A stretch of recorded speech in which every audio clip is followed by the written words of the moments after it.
देख रहे हैं फुटकर न्यूज। मैं हूं आपके साथ निधि विनोदिया। स्वागत है हमारे शो सीएससी मंच में, जहां हम बात करते हैं सीएससी की तमाम नई सेवाओं और स्कीम्स के बारे में। और सिर्फ इतना ही नहीं, ये भी बात करते हैं कि किस प्रकार से लोग अपने क्षेत्र में घर बैठे कॉमन सर्विस सेंटर की सेवाओं का लाभ ले सकते हैं। तमाम मुद्दों पर बात करते हैं, लेकिन आज हम बात करेंगे प्रधानमंत्री फसल बीमा योजना के बारे में। प्रधानमंत्री तरह तरह की योजनाएं किसानों की मदद के लिए लगातार सामने लाते रहते हैं। उनका मुख्य उद्देश्य यह होता है कि सभी किसानों को उनकी मेहनत से उत्पादित फसल की सही कीमत मिले। हम सभी जानते हैं कि भारतीय खेती जो है वो मौसम पर आधारित है, इसीलिए किसानों को कई तरह की प्राकृतिक आपदाएं झेलनी पड़ती है। कभी सूखा, कभी बाढ़, भूकंप, सुनामी, चक्रवात, भूस्खलन और ओलावृष्टि जैसी कई तरह की जोखिमों को दूर करने के लिए प्रधानमंत्री फसल बीमा योजना की शुरुआत की है। सबसे महत्वपूर्ण बात है कि इस योजना में लगातार बदलाव के बाद हाल ही में फरवरी 2020 को केंद्रीय मंत्रिमंडल के फैसले के फसल बीमा योजना को नया रूप दिया गया, जिसमें इसे सभी किसानों की इच्छा के अनुसार बनाया गया है। यानी किसानों की मर्जी पर ही उसकी फसल का बीमा होगा। अब किसान नामांकन के अतिरिक्त भार को वहन करने और योजना को सभी तक पहुंचाने में सीएससी की अहम भूमिका होगी। भारतीय बीमा नियामक और विकास प्राधिकरण और कृषि मंत्रालय ने सीएससी एसपीवी को प्रधानमंत्री फसल बीमा योजना के अंतर्गत पूरे भारत में किसान को नामांकित करने के लिए अधिकृत किया। आपको बताते चले, Bajaj Allianz general insurance company के साथ भागीदारी में फसल सीजन में सीएससी एसपीवी नेटवर्क के माध्यम से यह सेवा शुरू की गई थी। और इस सेवा को देश भर में लागू करते समय सीएससी को कुछ बातों का ध्यान रखना होता था, जैसे सीएससी सभी गैर ऋणी किसानों को इस योजना के तहत जागरूक करेंगे। फसल पोर्टल पर प्रदर्शित प्रीमियम की राशि के अलावा सीएससी किसानों से कोई भी अतिरिक्त शुल्क नहीं लेंगे। इस बीमा योजना के अंतर्गत कॉमन सर्विस सेंटर को केवल गैर ऋणी किसानों के निवेदन स्वीकार करने की अनुमति है। प्रधानमंत्री फसल बीमा योजना के अंतर्गत सीएससी के माध्यम से किसानों के द्वारा 310 लाख के आवेदनों का भुगतान किया गया है। आज इसी विषय पर बात करने के लिए हमारे साथ जुड़ रहे हैं सीएससी फसल बीमा योजना के मैनेजर अनित सैनी जी। अनित जी, बहुत बहुत धन्यवाद हमारे चैनल से बात करने के लिए। नमस्कार। सबसे पहले आपसे यही पूछना चाहूंगी कि प्रधानमंत्री फसल बीमा योजना के तहत किसानों को जोखिमों से सुरक्षा किस किस प्रकार से मिल पाएगी, या यूं कहें कि किस तरह से किसानों को इसका लाभ मिल पाएगा? पहले मैं आपको फसल बीमा के बारे में थोड़ा सा बताना चाहूंगा। प्रधानमंत्री फसल बीमा योजना का उद्देश्य किसानों की फसल में हुई हानि की भरपाई करना है। यानी कि अगर फसल में कोई लॉस होता है, जैसे कि किसी बारिश के कारण या फिर बिजली गिर जाए फसल के ऊपर, उन सब की भरपाई करने का उद्देश्य है फसल बीमा योजना। फसल बीमा के तहत सीएससी अपना एक बड़ा योगदान देता है। इसमें सीएससी नॉन लोनी फार्मर्स का 80% अप्रोक्स एप्लीकेशन सिर्फ सीएससी ही कवर करता है। सीएससी के थ्रू ही 80% एप्लीकेशन कवर होते हैं। आपका क्वेश्चन था कि इसमें लाभ क्या क्या मिलते हैं फसल बीमा के तहत। पहला है बाधित बुआई या रोपण जोखिम। इसमें क्या होता है कि बीमाकृत क्षेत्र में कम वर्षा अथवा प्रतिकूल मौसमी दशाओं के कारण बुआई की क्रिया न होने एवं उनमें होने वाली हानि से सुरक्षा प्रदान की जाती है। यानी कि अगर बुआई करने से पहले किसी क्षेत्र में बारिश ना हो या बारिश फसल की बुआई की क्रिया उसकी वजह से ना हो पाए अच्छे तरीके से, उसको कवर किया जाता है। इसके अलावा खड़ी फसल में, यानी कि जब फसल उग जाती है, फसल हो जाती है, उसके बाद में बुआई से लेकर कटाई तक क्या क्या कवर होता है इसमें। प्राकृतिक आपदाओं के द्वारा फसल को हुई हानि, यानी कि प्राकृतिक आपदाएं किसी भी तरह की हो, जैसे कि बहुत ज्यादा बारिश हो जाती है किसी एक क्षेत्र में, तूफान आया है किसी एक क्षेत्र में, तूफान के माध्यम से कोई फसल खराब हो जाती है, या कहीं पे बर्फबारी हो जाती है, ओला पड़ जाता है। तो इस तरह की जितनी भी आपदाएं हैं, बाढ़ आ जाती है कहीं पे, जल भराव हो जाता है कहीं पे, या भूस्खलन हो जाता है, तो इस तरह की जितनी भी प्राकृतिक आपदाएं हैं इसमें सब कवर की जाती है। इसके अलावा फसल कटाई के उपरांत होने वाली नुकसान, फसल कटाई होने के बाद में भी फार्मर को कुछ फसलों को सुखाने के लिए खेत में ही छोड़ना पड़ता है, तो उस टाइम पे भी फसल बीमा के तहत उसको भी कवर किया जाता है। जैसे कि किसी फसल को सुखाने के लिए खेत में छोड़ देते हैं, तो उस टाइम पे कोई बारिश हो जाए या तूफान के कारण वो फसल खराब हो जाए, वो भी इसके अंदर कवर की जाती है। इसके अलावा स्थानीयकृत आपदाएं, जैसे कि किसी अधिसूचित क्षेत्र में प्रथम कृषि भूमि को प्रभावित करने वाली ओला, जैसे कि ओला पड़ जाता है ज्यादा, या फिर भूस्खलन हो जाता है, तो इस तरह की जल भराव हो जाता है किसी पर्टिकुलर एरिया में, तो उस तरह की स्थानीयकृत जोखिमों को भी इसमें कवर किया जाता है। इसमें कवर क्या नहीं होता है, इसमें कवर नहीं होता है जैसे कि कहीं पे युद्ध या नाभिकीय योजना की इशू से, उनकी तरह से अगर कुछ भी ऐसा हो जाए तो वो इसमें कवर नहीं होता है। अनित जी, अगला सवाल आपसे पूछना चाहती हूँ कि अगर कोई आपदा आती है, कोई भी इस प्रकार की कोई भी ऐसी चीज होती है, कोई बाढ़, आंधी आ रही है, बाढ़ आ रही है, ऐसी कोई भी आपदा आती है और इसका प्रभाव जो है वो किसानों पे पड़ता है, तो जो किसान है वो किस तरह से प्रधानमंत्री फसल बीमा का इस्तेमाल कर पाएगा, या यूं कहें कि कैसे अपना क्लेम ले पाएगा? देखिए, किसान के ऊपर अगर उसकी फसल के ऊपर कोई भी ऐसी आपदा आती है, किसी भी तरह का क्लेम उसका आता है, तो किसान के लिए बहुत ही सिंपल सा एक प्रोसेस है, जो कि जिसके लिए उसको सिर्फ जस्ट अपना एक फोन नंबर एक डायल करना है अपने फोन से। जो किसान को हम लोग, जब वो पॉलिसी बनवाता है किसान, हम उसको एक पॉलिसी प्रिंट करके देते हैं, उसको वो पॉलिसी उठानी है, उस पे इंश्योरेंस कंपनी का नाम और उस इंश्योरेंस कंपनी का टोल फ्री फोन नंबर दिया होता है। वो उस टोल फ्री नंबर को अपने फोन से डायल कर सकता है। डायल करके वहां पे कुछ डिटेल पूछी जाएगी उसकी, कि क्रॉप किस वजह से उसकी क्या नुकसान हुआ है, उसका फार्मर आईडी क्या था, ये सब चीज डिटेल उसकी पूछी जाएगी उसको, जो कि फार्मर को पहले से पता है सब चीजें।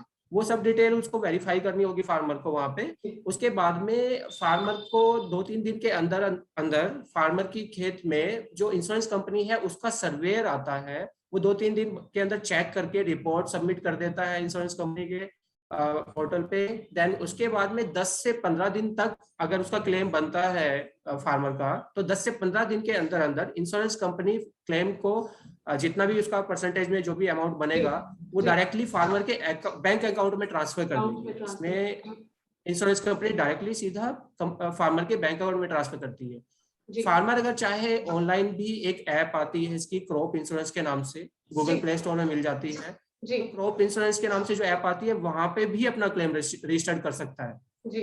तो इसके लिए बहुत ही सिंपल सा प्रोसेस है, बहुत ही बिल्कुल बहुत ही आसान एक तरीका है, ताकि किसान जो है वो अपना जो क्लेम है वो बहुत ही इजीली ले पाए और ताकि जल्दी से जल्दी उस तक ये क्लेम पहुंच पाए।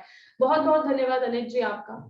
तो ये थे हमारे साथ अनित सैनी, जिन्होंने बताया कि किस प्रकार से किसान जो है वो ग्रामीण क्षेत्र के किसान प्रधानमंत्री फसल बीमा योजना का लाभ अपने क्षेत्र में ले सकते हैं। तो आइए अब इस योजना पर विस्तार से और बात करने के लिए हमारे साथ जुड़ रहे हैं चूरू डिस्ट्रिक्ट से सीएससी वीएलई रोहिताश सैनी जी। रोहिताश जी, बहुत बहुत धन्यवाद हमारे चैनल से बात करने के लिए जी। सबसे पहले आपसे मैं यही पूछना चाहूंगी कि प्रधानमंत्री फसल बीमा जो है उसके तहत आप किसानों को किस तरह से जोड़ रहे हैं, किस तरह से उनका रजिस्ट्रेशन कर रहे हैं, किस तरह से किया कहे कि कैसे उनको इसका लाभ मिल पा रहा है, किस तरह से आप समझाते हैं उनको सारी चीजें, प्लीज हमारे साथ बताइए। जी बहुत बहुत धन्यवाद। हमारा सीएससी सेंटर है वो गांव में है जी, और गांव के लोगों के साथ हमारा सीधा संपर्क होता है जी। पब्लिक डील का काम हम डायरेक्टली करते हैं। गांव के लोग हमारे पास विविध प्रकार के कार्यों के लिए आते हैं जी। जैसे ही सरकार की बीमा अधिसूचना जारी होती है जी, हम लोगों को अपने फसल का बीमा करवाने के लिए कहते हैं, तो उस समय लोगों के मन में अनेक प्रकार की झिझक होती है कि कहीं फर्जी कंपनी नहीं होगी या कोई गबन नहीं हो जाएगा, इस प्रकार की भ्रांतियां उनके मन में होती है। लेकिन हम उनको मोबाइल के माध्यम से, सोशल मीडिया के माध्यम से, अखबार के माध्यम से पूरी तरह से समझाने का प्रयास करते हैं। कुछ लोग जो बिल्कुल ही अनपढ़ होते हैं, नहीं जानते, वो नहीं पूरी तरह से हमारी बात को समझ पाते, तो हम अधिकारियों से भी बात करवाते हैं और उनको अपने विश्वास में लेते हैं कि हम तो गांव के हैं, हम पर आप विश्वास करिए, अपनी फसल का बीमा करवाइए, आपकी फसल को किसी भी प्रकार की यदि हानि होती है, नुकसान होता है, जैसे कि फसल में अतिवृष्टि हो गई, ओलावृष्टि हो गई, जल भराव हो गया, आग लग गई, और फसल को निकालने के पश्चात अगले 15 दिन तक का भी बीमा कंपनी करती है। तो इस प्रकार से हम किसानों को समझाने का प्रयास करते हैं, और उसके प्रचार प्रसार के लिए गांव में सोशल मीडिया का माध्यम तो आजकल चल ही रहा है, लेकिन किसान सोशल मीडिया का पूरी तरह से अभी तक प्रयोग नहीं कर रहा है गांव में। इसके लिए हम गांव में जो मंदिर होते हैं, मस्जिद है, गुरुद्वारे हैं, उनके अनाउंसमेंट करवाते हैं और इस बीमा का प्रचार प्रसार करते हैं। फिर पूछने के लिए हमारे पास आते हैं, तो इसके लिए हम कैंप भी लगाना पड़ता है कभी कभार, और बीमा कंपनी के उच्च अधिकारियों को, कभी कभी बैंक के अधिकारियों से भी हमें कहलाना पड़ता है कि आपका यदि केसीसी नहीं है, जैसे बैंक मैनेजर है, बैंक के कोई कर्मचारी अधिकारी है, तो वो भी कहते हैं कि यदि आपकी केसीसी नहीं है तो आप सीएससी के अंदर से बीमा करवाइए, और रसीद जो डिजिटल रसीद होती है वो आप हाथों हाथ लीजिए। ये आपके पास एक प्रमाण होता है कि आपका बीमा निश्चित रूप से हो गया है। बीमा करवाने के पश्चात बीमा हो जाता है, उसके पश्चात यदि किसी प्रकार की हानि होती है, किसान को लगता है कि किसी प्रकार की हानि हुई है खेत में, तो एक बीमा फॉर्म के ऊपर एक टोल फ्री नंबर होता है, उस पर 24 घंटे या 72 घंटे के अंदर अंदर बीमा कंपनी को सूचना देनी होती है। फिर बीमा कंपनी के जो पर्यवेक्षक है वो यहाँ सर्वे के लिए आते हैं, और जितनी हानि हुई है उसका वो सर्वे करते हैं, और किसान के खाते में डायरेक्ट सीधा किसान के खाते में बीमे की राशि चली जाती है, और इस प्रकार से हम इसकी क्षतिपूर्ति कराने में भी हम सहयोग करते हैं। जी बहुत बहुत धन्यवाद रोहिताश जी, आपका बहुत बहुत धन्यवाद। तो ये थे हमारे साथ रोहिताश सैनी, जिन्होंने बताया कि किस प्रकार से वो अपने क्षेत्र में लोगों को यानी कि किसानों को प्रधानमंत्री फसल बीमा योजना के बारे में बताते हैं। और आइए अब बात करते हैं सीएससी की दूसरी स्कीम इफ्को के बारे में। जुलाई 2020 भारत में सबसे बड़ी सहकारी समितियों में से एक कॉमन सर्विस सेंटर को Indian farmers fertilisers cooperative limited यानी कि इफ्को ने ग्रामीण स्तर के उद्यमियों के नेटवर्क के माध्यम से किसानों को उर्वरक और कृषि इनपुट तक पहुंचाने के लिए भागीदारी की है। वीएलई अब इफ्को ई बाजार प्लेटफॉर्म के माध्यम से किसानों और किचन गार्डन मालिकों के लिए विभिन्न उर्वरकों और कृषि आदानों के ऑर्डर दे सकते हैं, जिसे डिजिटल सेवा पोर्टल के साथ एकीकृत किया गया है। ई बाजार के माध्यम से इन उत्पादों की बिक्री के लिए लाइसेंस की कोई आवश्यकता नहीं है। वीएलई रखे गए सभी ऑर्डर पर अतिरिक्त कमीशन अर्जित करेंगे और आइटम सीधे ऑर्डर में उल्लिखित शिपिंग पते पर वितरित किए जाएंगे। इफ्को ई बाजार एक छत के नीचे कृषक समुदाय को उर्वरक, कृषि रसायन, जैव उर्वरक, जैव उत्तेजक, पशु चारा, स्प्रेयर और अन्य कृषि उपकरण जैसे कृषि इनपुट प्रदान करेगी। किसानों को और मजबूत बनाने के लिए और कृषि से जुड़े संबंधित और भी सुविधाएं देने के लिए सीएससी ने अभी जल्द ही क्रिबको के साथ भी साझेदारी की। सितंबर 2021 इलेक्ट्रॉनिक और आईटी मंत्रालय के तहत सामान्य सेवा केंद्र यानी कॉमन सर्विस सेंटर ने कृषक भारतीय सहकारी लिमिटेड यानी क्रिबको के साथ लगभग 4 लाख के नेटवर्क के माध्यम से किसानों को उर्वरक और कृषि इनपुट पहुंचाने का समझौता ज्ञापन पर हस्ताक्षर किए हैं। एमओयू के अनुसार सीएससी क्रिबको उत्पादकों की बिक्री और वितरण की सुविधा प्रदान करेगा। इस साल की शुरुआत में सीएससी ने अपने वीएलई और किसान उत्पादक संगठनों यानी कि एफपीओ के माध्यम से कृषि आदानों, कृषि उपज आदि के व्यापार की सुविधा के लिए एक कृषि सेवा मंच की स्थापना की। आज इसी विषय पर जानकारी के लिए हमारे साथ जुड़ रहे हैं सीएससी के इफ्को के प्रोजेक्ट हेड प्रबल प्रताप सिंह जी। बहुत बहुत धन्यवाद प्रबल जी, आपका हमारे चैनल से बात करने के लिए। थैंक यू मैडम, धन्यवाद जी। सबसे पहले आपसे यही पूछना चाहूंगी, क्रिबको से रिलेटेड है कि ये जो पार्टनरशिप हुई है क्रिबको की, वो क्या है, उससे किसानों को किस तरह से लाभ मिल रहा है? सबसे पहले मैं अपने वीएलई भाइयों बहनों को सभी को नमस्कार करना चाहूंगा, और हमारे जितने भी दर्शक हम हमारे साथ जुड़े हुए हैं सभी को मेरा बहुत बहुत नमस्कार। तो जैसे कि आप लोगों ने सुना होगा कि सीएससी ने क्रिबको के साथ में हाल ही में एक समझौता हस्ताक्षर किया है, उसके बारे में थोड़ा सा आपको बताना चाहिए कि वो इसमें हम किस तरीके से काम करेंगे और ये एक्चुअल में है क्या। तो देखा जाए कि आज की डेट में किसान को क्वालिटेटिव प्रोडक्ट लेना एक बहुत ही मुश्किल काम है और उचित रेट पे लेना ये बहुत ही मुश्किल काम है। तो इसको संज्ञान में रखते हुए सीएससी ने क्रिप्को के साथ में एक एमओयू साइन किया है, जिसमें हम क्रिप्को के जो भी प्रोडक्ट हैं, चाहे वो सब्सिडाइज फर्टिलाइजर हो या उनके बायो फर्टिलाइजर हो या सीड्स हो, ठीक है, जो कि प्रमाणित बीज हैं, किसानों को उचित रेट पे उनके जो भी हमारा सीएससी सेंटर होगा, जिस गांव का होगा, जिस ग्राम पंचायत का होगा, उसके थ्रू उचित टाइम पे उचित कीमत पे प्रोवाइड किया जाएगा। हाल ही में ये जो हम स्टार्ट करेंगे वो कुछ ही स्टेट में स्टार्ट करेंगे, जिससे कि पहले हम देखना चाहिए किस तरीके का फीडबैक आ रहा है। अभी जैसे कि क्रिप्को ने हमें 5 स्टेट के लिए अलाउ किया है, तो अभी हम 5 स्टेट के साथ क्रिप्को के साथ जाएंगे और ये इनिशिएटिव स्टार्ट करेंगे और ये हमारे चैनल के थ्रू होगा। जी मैम। जी, दूसरा सवाल आपसे मैं इफ्को से रिलेटेड करना चाहूंगी। इफ्को और सीएससी की जो पार्टनरशिप हुई है वो क्या है, किस तरह से जो किसान है उससे लाभान्वित हुए, अभी तक कितने किसान उससे जुड़ चुके हैं? जी मैम, आपका ये बहुत अच्छा सवाल है कि कितने किसान जुड़ चुके हैं, और बहुत सारे लोगों को तो अभी ये पता ही नहीं है कि सीएससी ये काम भी एग्रीकल्चर में ये काम भी करती है।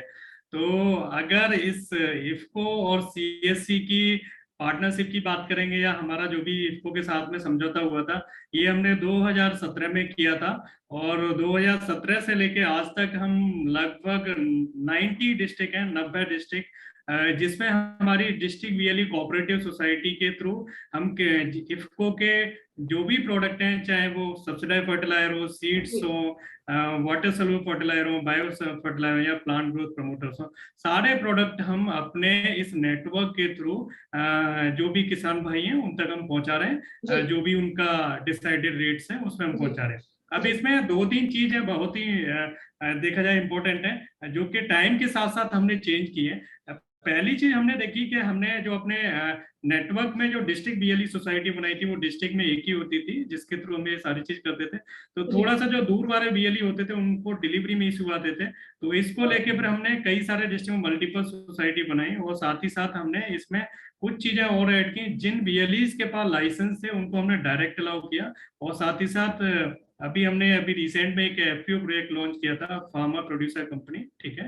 तो इस प्रोजेक्ट के अंतर्गत जो भी एफपीओ लाइसेंस ले लेती है उनको हम इफ्को के ये प्रोडक्ट प्रोवाइड कर रहे हैं। साउथ इंडिया में हर स्टेट में हम ये प्रोवाइड कर रहे हैं। अभी नॉर्थ में थोड़ा सा इशू है, क्योंकि इफ्को का ऑलरेडी चैनल है जो कि बहुत ही स्ट्रॉन्ग है, तो वहां पे अभी नहीं जा रहे, आगे आने वाले टाइम में वहां पे भी देखेंगे।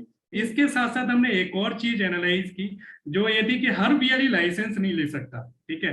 लाइसेंस लेने के लिए एक स्टैंडर्ड क्वालिफिकेशन होनी चाहिए, मींस वो बीएलई वो प्रोडक्ट सेल करने के लिए या तो बीएससी केमिस्ट्री हो या बीएससी एग्रीकल्चर हो, तभी वो एज अ डीलर या एज अ रिटेलर सेल कर सकता है। तो इस मोड में हमने इफ्को, ये जो इफ्को की एक सब्सिडरी है इफ्को ई बाजार का एक ई कॉम प्लेटफॉर्म है, उस प्लेटफॉर्म के थ्रू अपने बीएलईज को अलाउ किया। मींस हर बीएलई किसान के बिहाफ पे ऑर्डर कर सकता है, और वो किसान तक फ्री ऑफ कॉस्ट डिलीवर होता है, और उसमें कोई भी डिलीवरी चार्ज नहीं होते, और क्वांटिटी भी कोई फिक्स नहीं है। अगर वो 50 रुपए का प्रोडक्ट लेना चाह रहा है तो वो भी किसान तक फ्री ऑफ कॉस्ट डिलीवर होता है, उसमें भी बीएलई का 4% इंस्टेंट कमीशन है।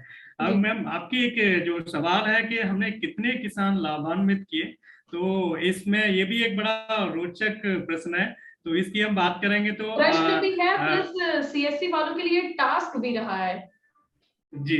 अगर हम टोटल बात करेंगे तो मैम लगभग हमने 2.25 लाख के आसपास फार्मर्स को इस चैनल के थ्रू हमने बेनिफिट दिया है, अपने एग्रीकल्चर चैनल के थ्रू। इफ्को के थ्रू हमने 2.25 लाख फार्मर को हमने एक तरीके से देखा है कुछ न कुछ प्रोडक्ट डिलीवर किए उनको। जी, बहुत बहुत धन्यवाद प्रबल जी आपका। तो ये थे हमारे साथ प्रबल जी, जिन्होंने बताया कि किस प्रकार से इफ्को और क्रिप्को जो है वो किसानों को खेती किसानी से जुड़ी सभी सुविधाएं दे रही है। कॉमन सर्विस सेंटर के तहत जुड़कर लोग काफ़ी सारी सुविधाओं का लाभ ले रहे हैं। और अब इसी विषय पर बात करने के लिए हमारे साथ जुड़ रहे हैं महाराष्ट्र से सीएससी बीएलई और सोसाइटी चेयरमैन गणेश पाटिल जी। गणेश जी, बहुत बहुत धन्यवाद आपका हमारे चैनल से बात करने के लिए। थैंक यू मैडम जी, सबसे पहले यही पूछना चाहूंगी कि इफ्को से जितनी भी जुड़ी हुई सुविधाएं हैं वो आप किसानों को कैसे दे रहे हैं, कैसे किसान इसका लाभ ले पा रहे हैं? गत 4 वर्षों से Jalna VLE society agriculture related service में बहुत काम करती है। तो हमने एक नया इनिशिएटिव हमने खुद जालना सोसाइटी ने तैयार किया था। एक कंसेप्ट था कि किसान पॉइंट, यानी हमारा जो सीएससी सेंटर है वो किसान पॉइंट, एक ऐसा काउंटर उस सीएससी सेंटर में होगा कि जहाँ से एग्रीकल्चर रिलेटेड सभी सर्विसेज दी जाएगी। तो ऐसा एक सीएससी किसान पॉइंट हमने स्थापित किए गाँव में, और एक किसान पॉइंट में जो खेती से रिलेटेड जितनी भी सर्विसेज है वो देने का हम वहां से प्रयास कर रहे हो अच्छी तरह से। उसके बाद में जो इफ्को का सीएससी से टाइप हुआ, और इफ्को के जितने भी खाद है, पेस्टिसाइड है, फर्टिलाइजर है, ये उस जो वीएलई है अपने किसान पॉइंट में ऑर्डर करवाता है। जालना वीएलई सोसाइटी उसका डिस्ट्रीब्यूशन करती है, और साथ में जो प्रोडक्ट इफ्को के जो वाटर सोल्यूबल या अन्य जो प्रोडक्ट है वो प्रोडक्ट के बारे में गांव के किसानों को पूरी जानकारी हम बार बार देते हैं, अलग अलग प्रोग्राम लेके। जैसे कि किसान सभा हो, अभी कोविड का सिचुएशन था तो हमने ऑनलाइन किसान सभा का आयोजन किया था।